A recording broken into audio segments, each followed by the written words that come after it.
एकदम दिल भर आया। कितनी आप लोगों ने सजावट सुंदर की है और कितनी मेहनत की है, न जाने कितना रुपया आपने खर्च किया होगा। एक माँ को तो यही सब विचार आते रहता है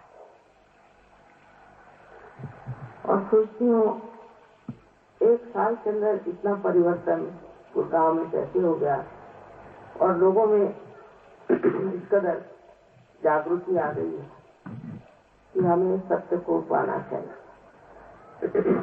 सत्य को पाना सब चाहते हैं, सबका विचार यही है कि हम सत्य को प्राप्त करें, क्योंकि बगैर सत्य के ये जीवन का कोई अर्थ नहीं। अंधेरे में हम जो भी टटोलते हैं, देखते हैं, उसमें भ्रांति में ही इंसान पड़ जाता।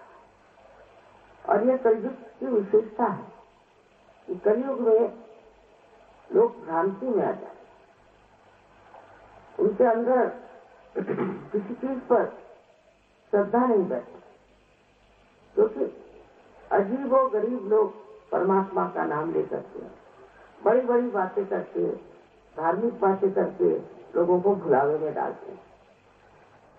तो फिर सत्य क्या है और कैसे जाना जाए?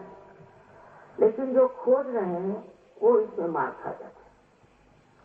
जो हृदय से खोज रहे हैं, श्रद्धा से खोज रहे हैं, वो भूले भटके में आ जाते।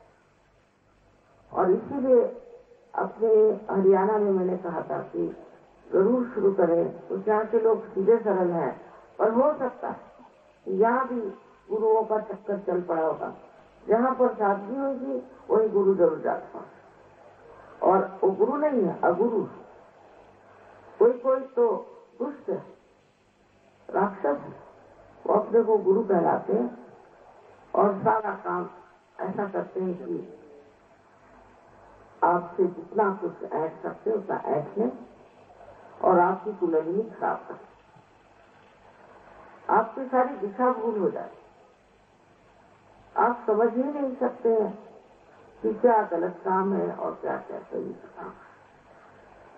अभी एक साहब थे, वो सब लोगों को मंत्र से कहते थे, ऐसा हीरे मोती कुछ कुछ, और कभी कभी सोने की जंजीरें देते थे। अब बड़े लोगों को विश्वास होगा कि चलो हमें भी हीरे की जंजीर मिल जाएगी, या हमें भी कुछ ऐसी चीज मिल जाएगी जो बड़ी मूल्यवान हो। और लोग इस बुलावे में जाते थे, अपने घरों में फोटो रखना, दुनिया भर की बातें उनके बारे में बन पड़ी। लेकिन ये सब करिश्मा वो आप पे एक तरह से भूल डालकर, इसको मेस्मरिज्म कहते हैं, उस तरह से वो इंसान को मेस्मराइज करते हैं। मेस्मराइज करने के बाद में इंसान जो भी चीज देखता है वो देखता नहीं, जो जानना है वो जानता नहीं, और उसके बाद वो अपने जो जिसे देना है देते रहे। बहुत रईस लोगों को ये देते थे हीरे, किसी को पन्ने, कोई कुछ कहीं कुछ। मैंने कहा आपको सोचना चाहिए कि ऐसे ये देने वाले हैं तो अपने देश का कल्याण करें, या तो आपको ऐसा भी सोचना चाहिए कि वो आपको क्यों दे रहे हैं, आपके पास तो सब कुछ है, आपके ड्राइवर को दें। लेकिन इन बातों का किसी को कोई असर नहीं था। अंत में एक बड़ा भारी समारोह हुआ, उसमें 4 कैमरे लगाए, एक ऊपर एक नीचे। अब आप कैमरे को तो रिमेस्मराइज नहीं कर सकते, इंसान को तो कर सकते। तो कैमरा ने फोटो खींची और उनकी पूरी टेप की टेप बन गई, और सब दूर बात छप गई कि ये महाराज है तो, और कैसे धंधे करते हैं, लोगों कैसे बुरा में डालते। इस तरह से बहुत अनेक तरीके के लोग अनेक ढंग करते हैं। और जब उनके पास बहुत ज्यादा पैसा हो जाता है तो कोई यूनिवर्सिटी खोल देंगे, तो कहीं कुछ और बना देंगे, बच्चों का स्कूल बना देंगे, कुछ न कुछ बना करके लोगों को बुलावा में डालें। इन सब चीजों के पीछे में एक चीज याद रखें, हमेशा एक माँ के पीछे मत रखें कि बेटे तुमको क्या मिला, तुमने क्या पाया। ये तो तुम्हारे गुरुओं ने पाया, पर तुमने क्या पाया। बहुत से लोग हैं वो कहते हैं हमें बड़ी शांति मिली, कोई कहते हैं हमें बड़ा सुख मिला। ऐसा कुछ है नहीं। ऐसे झूठे बुलावे में मनुष्य बैठा है। असल में आपको शक्ति मिली, आपके अंदर शक्ति का जागरण होना चाहिए और आपकी जो सुप्त शक्तियां वो जागरूक होकर के और वो कार्यान्वित होनी चाहिए, उनके काम चाहिए। अगर आपके पास जो चीजें हैं वही सब गायब हो रही और आपने तो कुछ पाया नहीं, और पाया तो कुछ इधर उधर की एक चीज पाली। ये तो बाजार में भी चीजें मिलती है। उसके लिए क्या जरूरी है कि आप इन गुरुओं की सेवा करें, उनको फोटो रखें और उनको बिजली लगाना। तो एक पैसे की भी दमड़ी की भी की कीमत है। लेकिन बुलावे में मनुष्य जो आता है उसका कारण है कलयुग। और इस कलयुग में अनेक ऐसे लोगों ने जन्म दिया है जो भगवान के नाम पर और धर्म के नाम पर और तरह तरह की बातें बना बना करके और कहते हैं कि हम बड़ा भारी कार्य कर रहे हैं।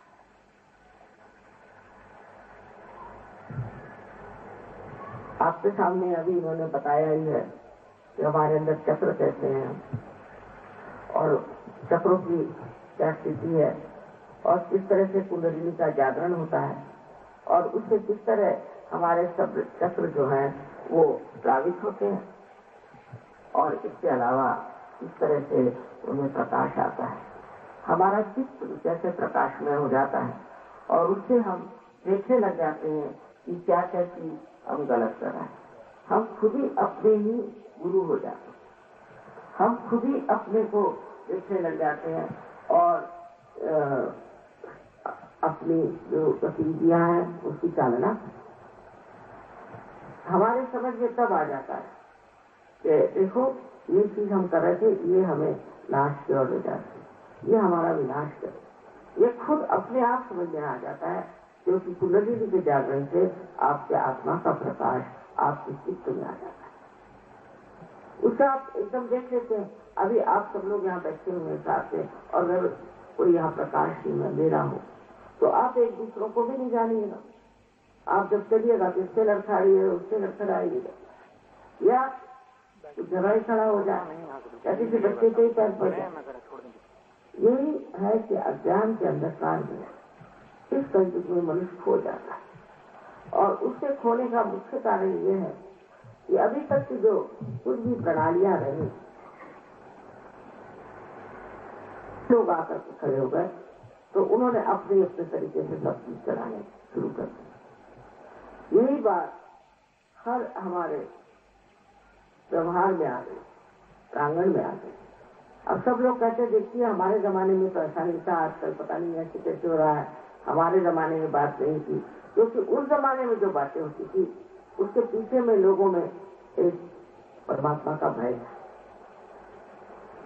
सत्य को तो नहीं पाया था पर परमात्मा का भय था और सोचते थे ये हमारे बाप दादाओं ने बताया कि ये गलत बात है, ये पाप है, तुमको ये नहीं करना।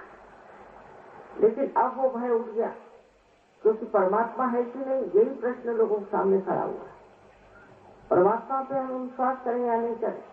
और फिर परमात्मा की जगह ऐसे अगुरु आके खड़े हो गए, ऐसे दुष्ट लोग इनको की पता नहीं क्या कहना चाहिए।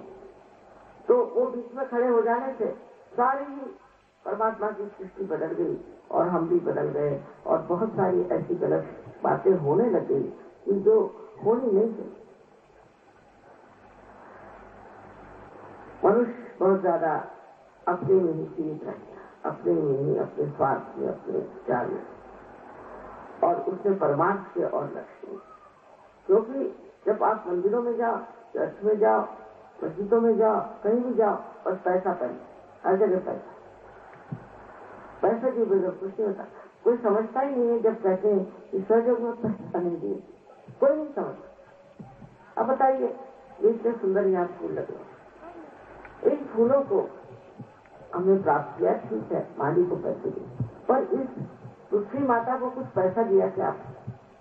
जिसने काम किया उसको आपने कुछ पैसा नहीं दिया क्योंकि वो पैसा समझती नहीं, उसको मालूम नहीं पैसा चीज क्या है, उसका कोई मूल्य ही उसके सामने नहीं है कि पैसा कोई बड़ी भारी चीज है या उसको प्राप्त करा के, और वो तो इसी में आनंदित है कि मेरे अंदर जो एक शक्ति बंधी हुई है जिससे मैं एक बीज को एक सुंदर से वृक्ष में भी परिवर्तित कर सकती हूँ, तो क्यों न करूं। और उसी परिवर्तन क्रिया को वो अपना सबसे महत्वपूर्ण कहना चाहिए संपत्ति का दान समझ।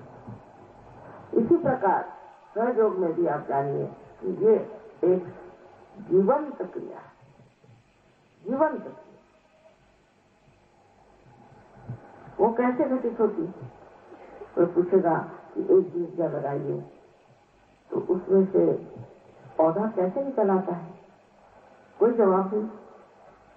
जो बीज है उसमें भी ये चीज नींद है, उसमें भी ये चीज है, और जो ये जमीन है उसमें भी वही चीज बंधी हुई थी जिससे ये पनपता है।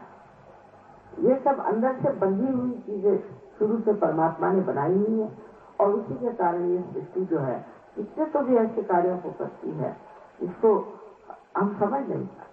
जैसे अब एक फूल का पेड़ पौधा है वो एक ही हद तक बढ़ेगा, एक गज आम का पेड़ है तो एक ही हद तक बढ़ेगा, आम में सेब नहीं लगे।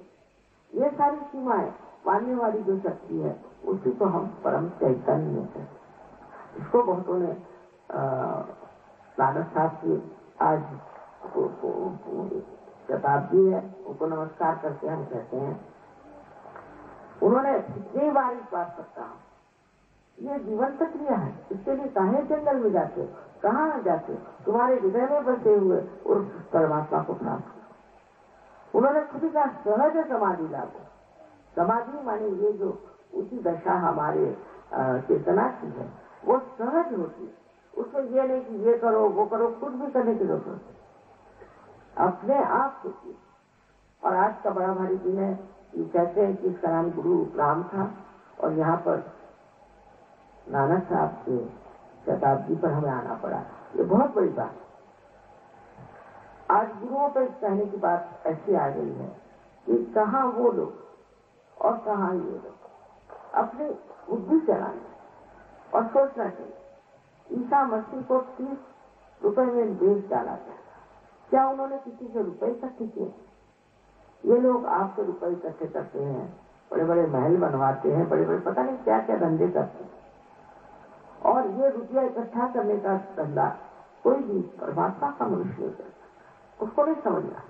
जैसे ये पृथ्वी माता है उसी तरह से उसका हृदय होता है, वो सिर्फ देना ही जानता है। ऐसे समझ से अगर आप चले, क्योंकि इन्होंने पिछले साल मुझे बताया था, यहाँ बहुत से लोग किसी गुरु से बहुत प्रभावित थे, उन्होंने सब हमारे इसमें भी एडवर्टीजमेंट लगाए थे, वो सब उन्होंने फाड़ डाले, इसमें फोटोग्राफ लगाते सब फाड़ डाले। मैंने कहा ठीक, नेक्स्ट ईयर देखा। अब आंखें खोल लेती है। कबीरदास जी ने कहा है, कैसे समझाऊं सब जगह अंधा, ऐसे कहते हार करके बैठे, वो लोग हार गए। उस वक्त वो स्थिति नहीं थी कि लोग सुने इस बात को, जाने कि पहले सत्य को प्राप्त। बहुत ही कम लोग थे, बहुत कम लोग, और उन लोगों की एक स्थिति ऐसी थी, जैसे नामदेव महाराष्ट्र के एक दर्जी,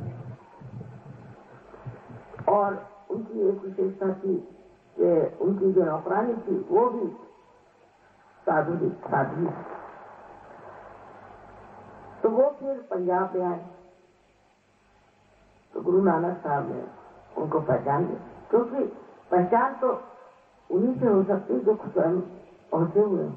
इनको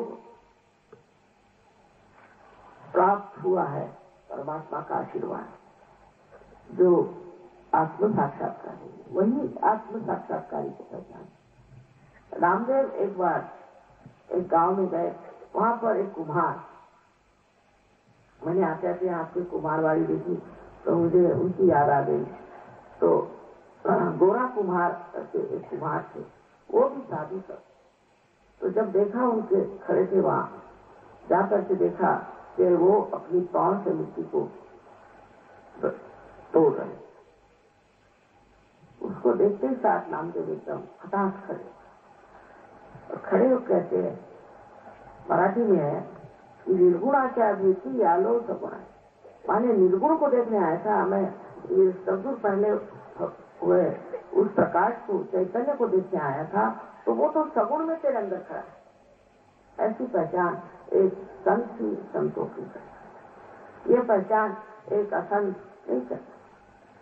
इतनी बड़ी बात कहना दूसरे के लिए, तेरे अंदर तो सारा सगुण में ही वो चैतन्य बराबर दिख रहा। और ये जो उनका कहना था वही बात आप देख सकते हैं कि नानक साहब ने उनको कितने इज्जत से अपने पास रखा। फिर वो पंजाबी थी और उनकी इतनी बड़ी किताब है पंजाबी भाषा, रामदेव जो कि महाराष्ट्र के थे, इतनी बड़ी किताब उन्होंने लिखी और जिसमें वर्णन किया कि निराकार क्या था। उस वक्त नानक साहब ने कहा कि अभी तो साकार की बात नहीं करो, निराकार की बात, क्योंकि साकार की बात करो तो लोग फिर लगे मूर्तियों को पूजना, ये करना वो करना, पर वो भी साकार की बात ही रहे। कहती हूँ अगर आप फूलों की बात करिए तो लोग फूल में अटक जाते हैं। अच्छा, तो फूलों की बात मत करिए, शहद की बात करिए, क्योंकि आपको शहद को प्राप्त करना है, तो शहद की बात शुरू करिए तो शहद में आपको एक मधुकर होना चाहिए, आपको एक बीज होना चाहिए, जिससे कि आप में वो शक्ति आए कि आप उस शहद तक पहुंचे। ये बात उन्होंने सबने कही है, ये कोई मैं नई बात नहीं कह रही। ये तुकाराम थे, रामदास थे, आदि शंकराचार्य थे, या कोई भी आप सोचिए सबसे बड़े, तो मैं कहती हूँ 12वीं शताब्दी में जो ज्ञानेश्वर जी हो गए, उन्होंने भी साफ साफ कह दिया कि आत्म साक्षात्कार के बगैर आप ज्ञान को प्राप्त नहीं करें। गीता में भी उन्होंने सबसे पहले कहा ज्ञान को प्राप्त।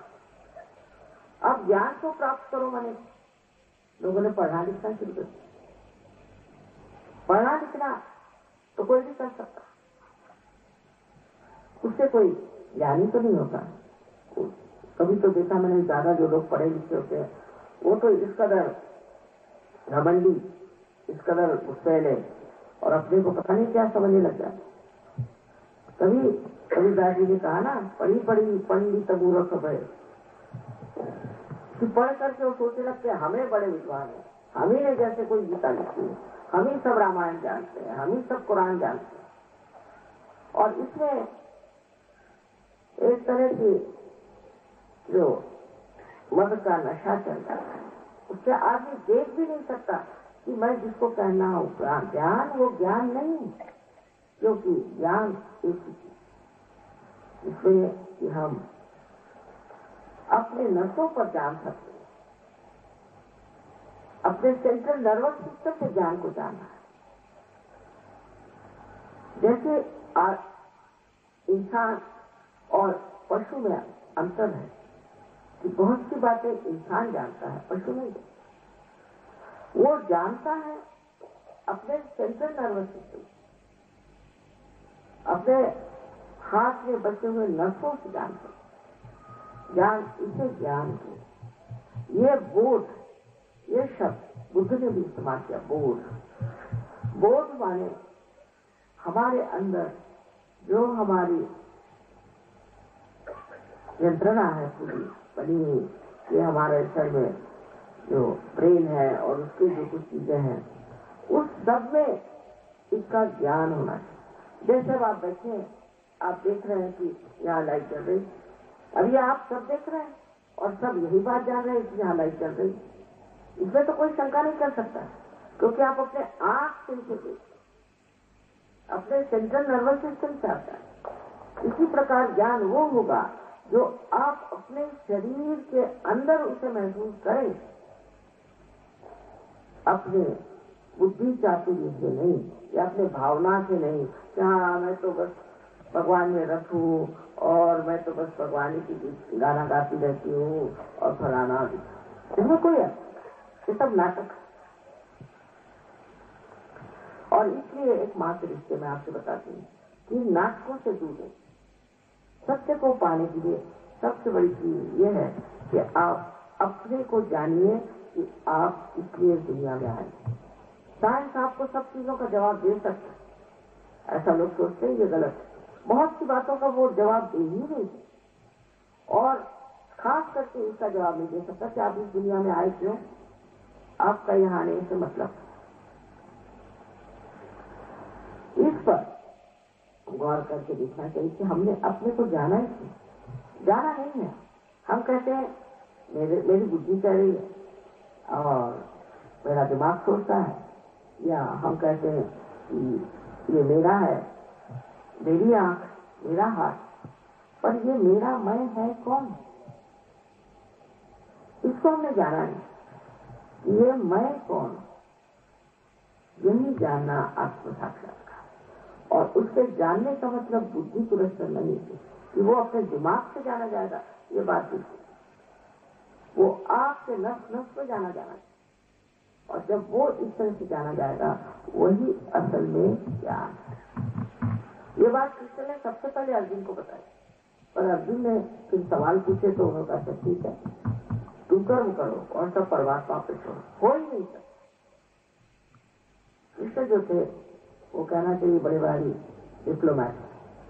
उन्होंने सोचा इंसान की खोपड़ी उल्टी है, उसको कोई सीधी सरल बात बताने से उसकी खोपड़ी में जाएगी नहीं, तो उसी तरह से बता दिया कि तू सारे कर्म को परमात्मा में छोड़।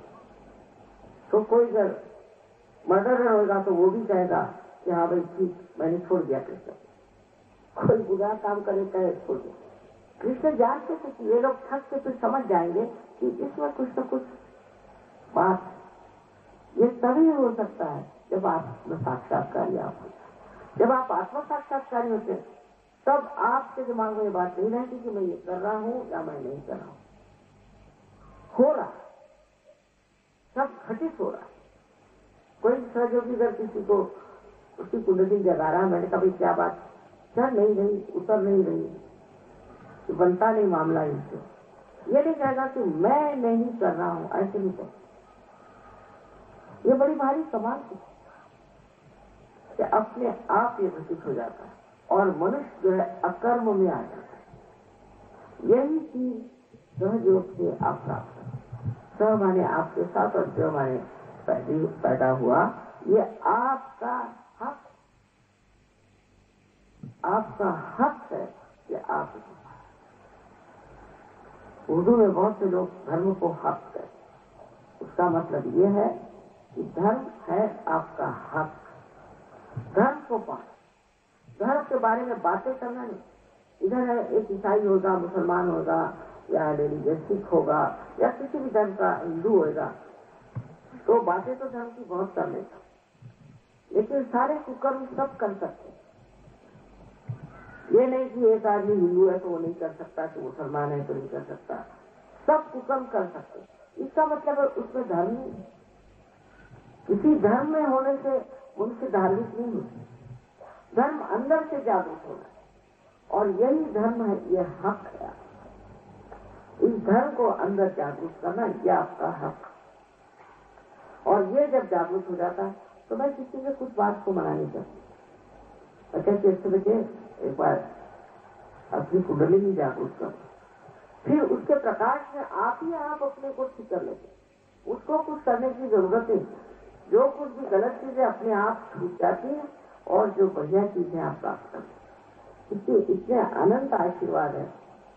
ये सब लोग मुझे चिट्ठियां लिखते थे कि माँ हमारा तो ये चमत्कार हो गया, वो चमत्कार हो गया, करते करते बहुत चिट्ठियां। तो मैंने एक साथ के साथ अच्छा बेटे ये चिट्ठियां ले जाओ और इसमें से तुम जैसा समझो और लोगों से और भी कह दो, सब तुमको लिख के भेज देंगे उनके चमत्कार।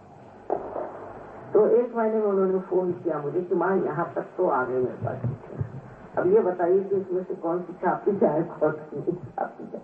मैंने कहा मेरे पास तो बेटा समय नहीं है, लेकिन तुम ठीक समझो वो छापो। कहने हर एक कमाल की चीज। तो जिसको चमत्कार कहते हैं वो अनेक चमत्कार जीवन में हो सकते, और वो चमत्कार इससे विचित्र है कि कोई समझा ही नहीं सकता कैसे हुआ क्या हुआ। बाद में फिर ये समझ में आ जाता है कि हम परमात्मा के साम्राज्य में आ गए। और परमात्मा का साम्राज्य कोई ये हिंदुस्तान की गवर्नमेंट नहीं और न ही इंग्लैंड की गवर्नमेंट है। परमात्मा का साम्राज्य जो है वो बिल्कुल पूरी तरह से चुस्त, बहुत कोई आप चीज को सोचे और फौरन उसका असर करे। ये कमाल की चीज है ये परम चैतन्य का जो दरबार है वो ऐसा है कि उसकी रचनाएं ही कुछ इस तरह से बनी है कि कोई कुछ कह दे और वो चीज घटित हो जाए। वो धीरे धीरे धीरे धीरे इस तरह से बना देते कि आप खुद हैरान होते कि हम कभी सोच ही नहीं रहे कैसे होगा, ये कहां से। ये सब चीजें मैं जो कह रही हूँ उस पर आपको विश्वास नहीं करना है, क्योंकि ये तो अंधविश्वास हो जाए।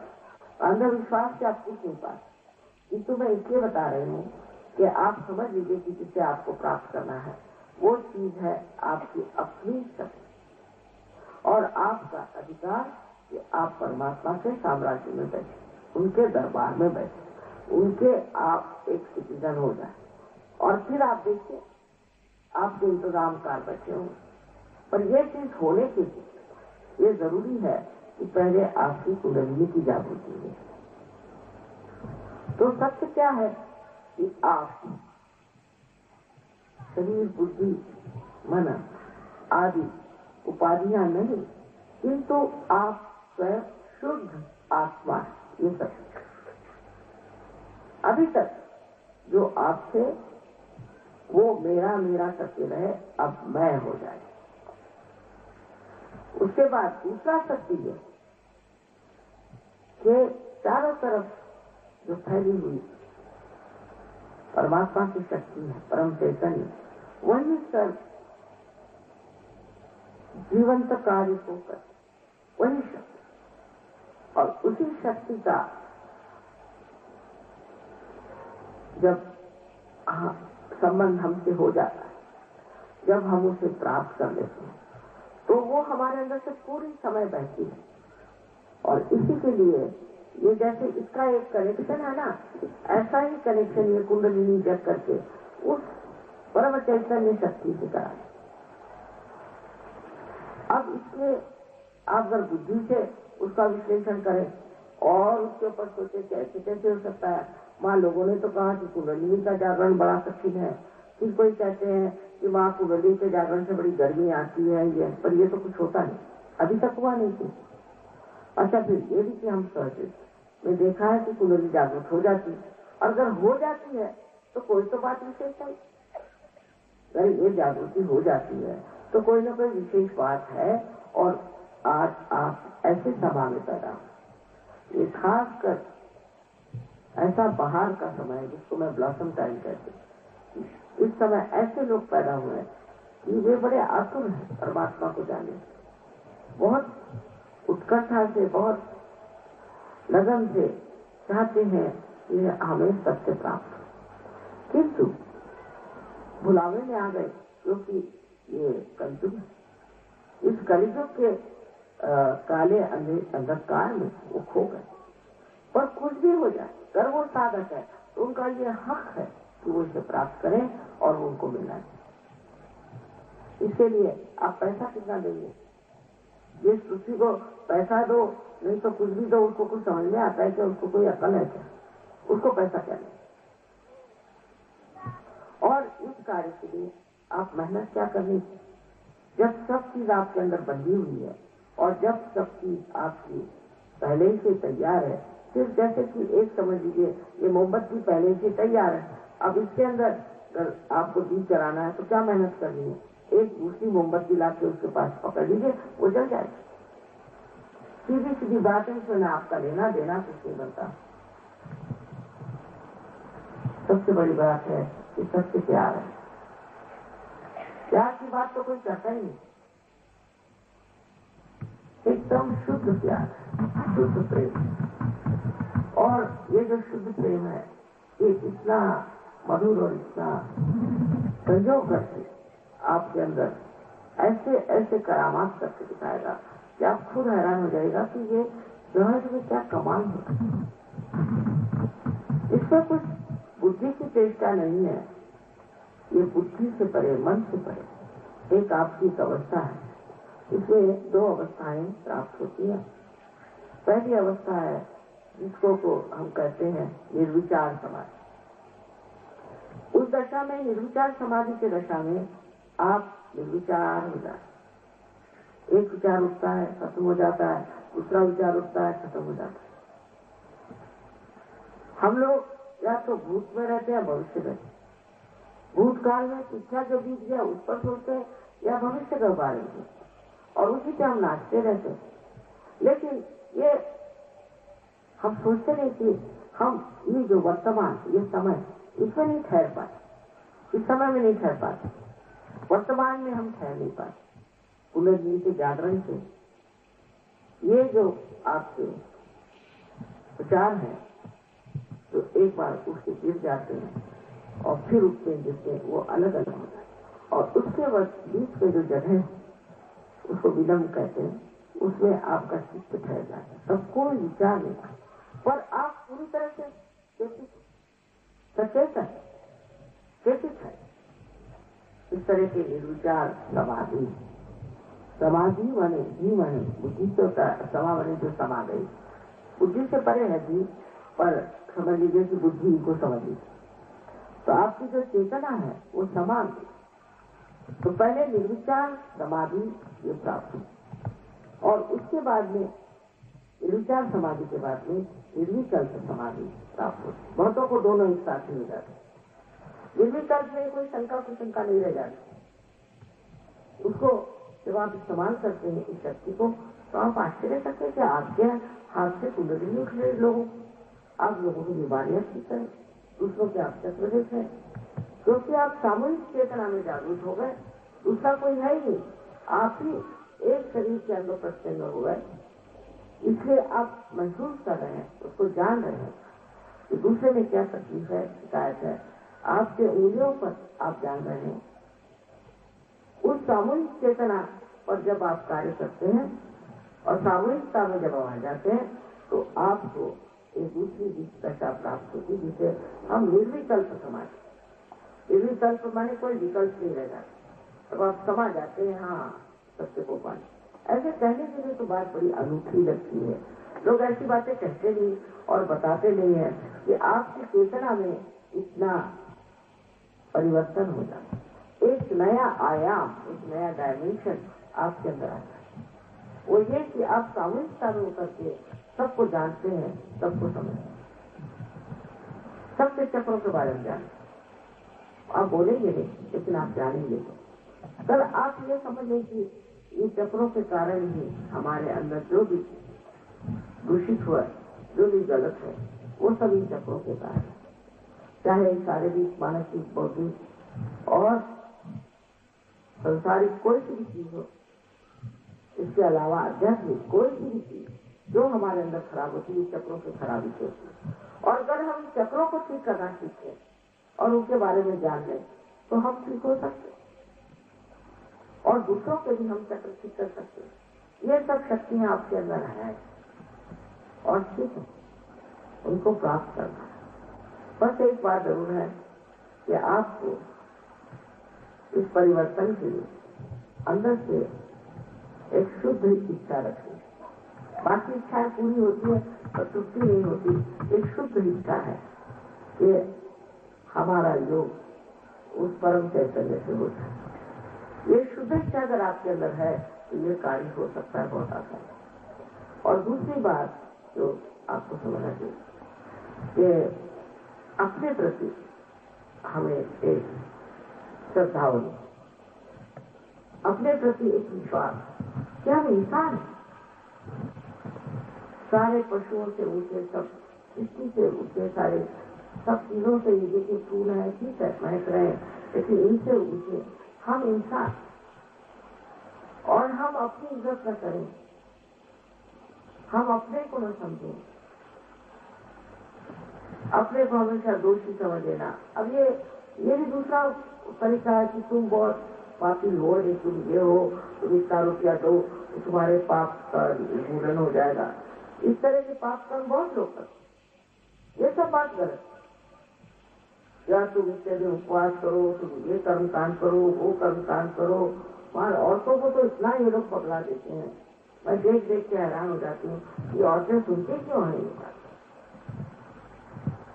तो समझने की बात यह है कि पहले समझ लीजिए कि आप इंसान और आप सबके अंदर कुंडली नहीं है और वो जागरूक हो सकती। वो आपकी माँ, हर एक की अलग अलग माँ है, आपके बारे में सब जानती है और आपको पुनर्जन्म देने के लिए बड़ी इच्छुक। वो ये नहीं कि सिर्फ मैं कह रही हूँ इसके पर वास्तविक यही बात। फिर आप अपनी इज्जत करें, अपने को इतना किसी भी तरह से पापी या दुखी या दोषी नहीं सकते। पहली तो बात ये बहुत जरूरी है, क्योंकि आप सारे संसार की जितनी सृष्टि की क्रिया हुई है उसमें सबसे ऊंची चीज मनुष्य, और फिर भारतीय तो सबसे ऊंचा है। आप ये भी नहीं जानते कि ये पुण्य भूमि, ये पुण्य भूमि, महान पुण्य यहाँ पर अनेक पुण्य हुए।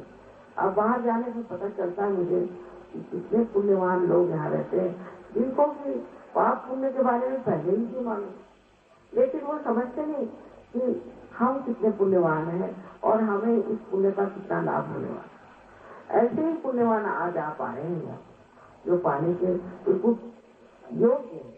आप योग्य पात्र हैं, तो अपने प्रति कोई भी तरह का ऐसा विचार न करें कि जिससे कोई शंका हो कि नहीं मुझे कैसे हो सकती, मैंने तो ये किया, मैंने तो। सबसे पहले जानना चाहिए कि ये परम चैतन्य जो है ये क्षमा का सागर सबसे, और आप ऐसी कोई गलती कर ही नहीं सकते तो ये क्षमा नहीं कर। वो तो चाहते हैं कि आप सब उस परम चैतन्य को प्राप्त करें। और जो कुछ कहा गया है आज तक, ये आपको पुनर्जन्म मिलना चाहिए, आपका आत्म साक्षात्कार होना चाहिए, वो सब चीज पूरे होने का ये विशेष समय है। और इस वक्त आप आज भारत भूमि में पैदा हुए, ये बहुत बड़ी बात है। ये समझ करके और आप लोग जान लीजिए कि आप सब इस कुंडलिनी जागरण में पूरी तरह से शामिल। सिर्फ एक बात जो मैं कहूँ कि स्वयोग में अभी जब आप आए हैं तो जैसे बीज में अंकुर आ जाएगा, पौधा निकल भी आए तो भी उसको संजोना पड़ता है। इसलिए इसके बाद ये नहीं होना चाहिए कि आप लोग मेरा लेक्चर सुनने आ गए और फिर उसके बाद पार हो गए, फिर आपको लगेगा थोड़ी देर से और मैं तो तैर रहा हूँ, आना नहीं, ऐसे लगता है। उसे पूछती नहीं, फिर वो कुंडलिनी जो है वो हर एक क्षेत्र से आपसे काम कर रही है। तो आपके लिए आवश्यक है कि यहाँ जो सेंटर बना हुआ है बड़ी अच्छी बात है। और ये सेंटर जो है ये सब सेंटर यहाँ से बड़े अच्छे लोगों ने लिए हुए हैं, वो बड़ी मदद कर रहे हैं। तो ऐसे सेंटर्स में आपको सबको जाना है, क्योंकि ये कार्य सामूहिक है, ये सामूहिक चेतना का कार्य सामूहिक है। पर एक शरीर जैसे इन्होंने 60 देशों की बात करी, वो सारे 60 देश के सारे सहयोगी जो है वो इसी एक शरीर के समझ के अंग प्रत्यय होते। अगर आप कोई तकलीफ से हो जाए तो सारे 60 देशों में वो बात भूल जाए, किसी को जरा तकलीफ हो जाएगी सब लोग दौड़ पड़े कैसे इनकी मदद करें। हर माँ ऐसे रिश्तेदारी, ऐसा प्यार कहीं देखते तो नहीं। हम देखते हैं, अभी हम गए थे रशिया, वहां पे करीबन 7-8 हजार लोग आए और अनेक देशों इनको भाषा भी नहीं आती, पर क्या प्यार और क्या आपकी बातचीत होती और किस तरह से एक दूसरे से मिल रहे थे। देख कर बिल्कुल माँ का दिल तो बिल्कुल बात मेरे बच्चे सब आकर के किस तरह से कोई झगड़ा नहीं, कुछ नहीं। हाँ, हंसी मजाक कौन, पूरी समय हंसते रहना, हंसी मजाक करना और एक दूसरे की टांगे खींचना वो होता, लेकिन इतना प्यार, इतना दुलार, इतनी आपकी पूछताछ और सब ऐसे मंडप में सोच कोई चीज की उनको जरूरत नहीं, कुछ नहीं, सब मजे में। इस प्रकार की एक बड़ी भारी कौम तैयार हो, और ये जो कौम है इसको हम सहज धर्म कहते हैं। इस सहज धर्म में बैठे हैं और सहज को आप फौरन पहचान, इसकी बातचीत, उसकी तबीयत, बोलने का ढंग, वो सब कुछ। मैं चाहती हूँ कि आप लोग जो यहाँ से गुड़गांव के हैं, कल मैंने गलती कर दी, मुझे लगा मैं गुड़गांव में गई हूँ, क्योंकि उनका कि गुड़गांव के लोग बहुत ज्यादा मीठे होते हैं, तो बड़े मीठे लोग बैठे थे, तो मैंने कह दिया ये गुड़गांव ही है। पता चला कि गुरुग्राम तो दूसरा है और इसका नाम था गुरुग्राम। तो वह मैंने कहा कि आप गुरु के जैसे नीचे लग रहे हैं, सब लोग तो मैंने उनको ही कह दिया कि तुम गुरुग्राम के। बहरहाल जो भी हो, आज का दिन ही बहुत बड़ा है और इस दिन पर इन लोगों ने, संतों ने कितना अपना फूल दिया, कितनी बातें कही, कितनी वाणी कही, कितनी मेहनत करी, पर हम लोग उस पर चल नहीं पाते क्योंकि हम समर्थ नहीं है। हमारे अंदर अभी वो प्रकाश नहीं आए। उस प्रकाश को ले लीजिए, फिर आप देख लीजिए कैसे आनंद के सागर में आप तैरने लगते। आज माने ऐसी कह दिया, ऐसी में कहती नहीं शुरू में, पर न जाने क्यों आज के दिन गुरु नानक की शताब्दी की वजह से मन की आती, जो बातें उन्होंने कही, जो बातें उन्होंने कबीरदास जी ने भविष्य के बारे में कही, वो सब पूरी होने वाली और उसमें कोई शंका नहीं। तो अभी इन लोगों को जागृति चाहिए, वो सर आंखों पर यहाँ बैठे, पर जिनको नहीं चाहिए उन पर जबरदस्ती नहीं करनी, क्योंकि आपको परमात्मा ने आपकी स्वतंत्रता दी। चाहे आप नर्क में जाना चाहें, चाहे स्वर्ग में जाना चाहें, ये परमात्मा ने आपको छोड़ा।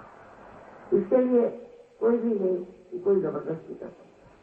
तो जिनको जागृति लेनी है वो जरूर बैठे रहे, और जिनको नहीं लेनी है वो इधर उठ जाए तो बड़ी मेहरबानी। ये जरूर मैं कहूंगी कि इतना भी भाषण दो, पूर्ति करो, उससे कोई फर्क नहीं पड़ता। जागृति तो इतनी जल्दी हो जाती है हिंदुस्तान में, मैं स्वयं आश्चर्य से बाहर तो मेरे हाथ टूट जाते हैं मेहनत कर एक पे मेहनत करो, ये करो, वो करो, और आप लोग ऐसे भक्त लोग हैं, इस तरह से आप प्राप्त करते हैं कि मुझे खुद आश्चर्य होता है। सर गाँव में 100% उन्होंने सब लोग पार कमाल है। अब होने के बाद फिर ये नहीं होना चाहिए कि आप जल्दी करो, फिर जमना चाहिए। वो जमने की शक्ति कम है हिंदुस्तान में, वो विदेश में है। विदेश तो लोग पक्के जमते, क्योंकि वो जान गई ये कोई तो भी ऐसी चीज हमें मिल गई है जो कभी नहीं मिल सकती, तो वो मेहनत करते बहुत। और हिंदुस्तानियों का चलो ठीक है, आज आजकल वो दूसरे गुरु बाबा उनके यहाँ चलो, वहाँ बात गुरु शॉपिंग करते हैं।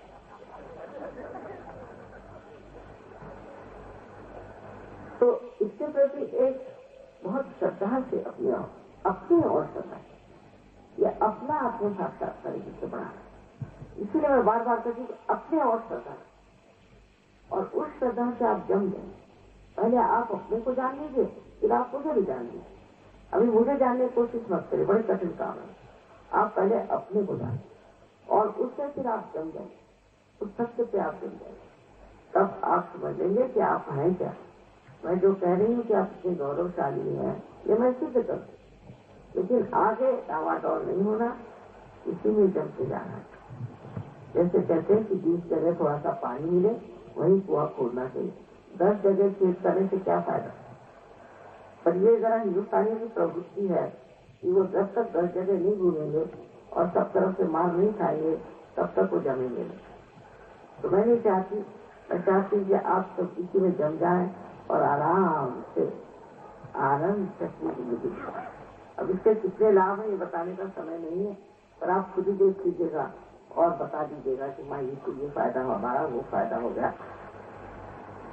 ये बड़ी आनंद की बात है।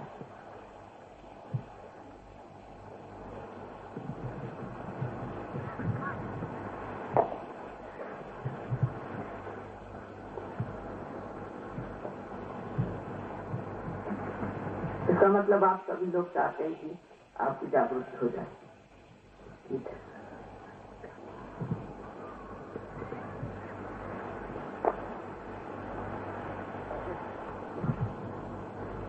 हिंदुस्तानियों के साथ कुछ बहुत ज्यादा मेहनत नहीं करनी पड़ती, ये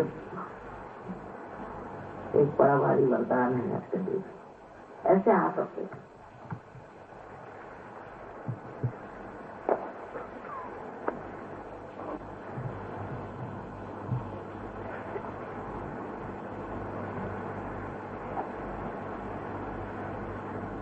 थोड़े ऐसे रखें जिससे कि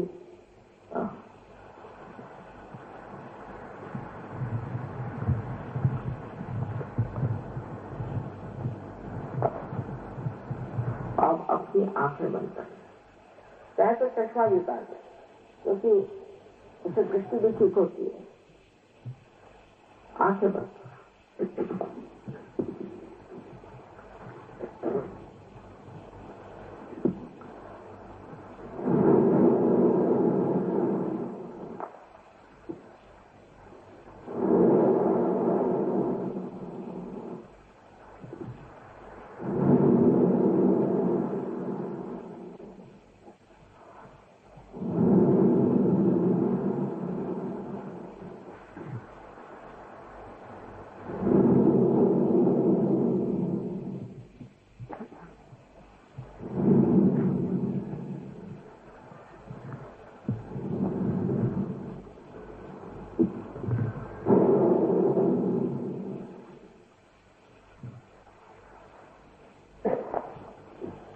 बाकी खोली,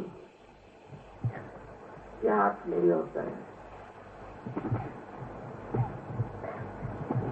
और इस हाथ से अपने सर पर एक साथ राइट हैंड सर पे रख के तालू के ऊपर कुछ गर्म या ठंडी हवा निकल रही है, थोड़ी पहले गर्म भी निकलती है। हाथ हिला के देखो, राइट हैंड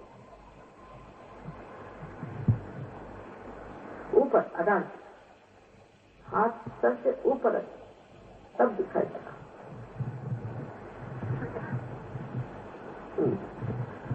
अब राइट हैंड हमारे ओर और लेफ्ट हैंड से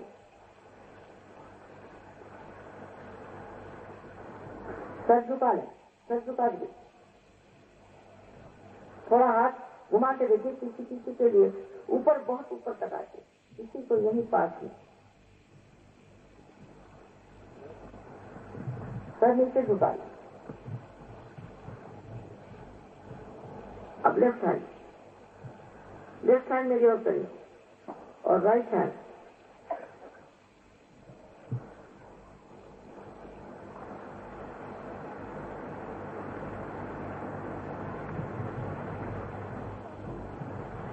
अब दोनों हाथ आकाश के, सर पीछे करके पूछे कोई सवाल, वहां क्या यही परम चैतन्य है? 3 बार प्रश्न अन्य पूछे, वहां क्या यही परम चैतन्य?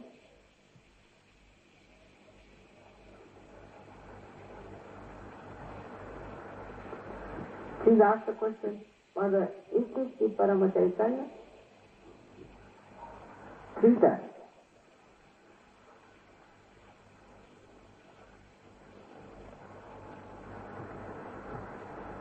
अब हाथ नीचे, सबके हाथों में या उंगलियों में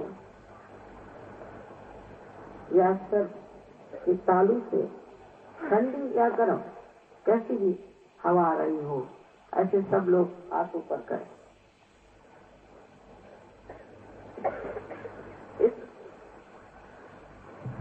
सबके सब आप लोग पार हो गए, सबके सब पार हो गए। अब आप साधु लोगों को मेरा नमस्कार। पहले तो आप साधक थे, अब आप साधु हो गए और मेरा नमस्कार अनंत आशीर्वाद है। अब यही चाहूंगी, इसको आगे बढ़ाइए और इससे पूरी तरह से बढ़ते बढ़ते एक बड़े बड़े वृक्ष हो जाइए, तो आपके सारे और भी लोग जागरूक हैं।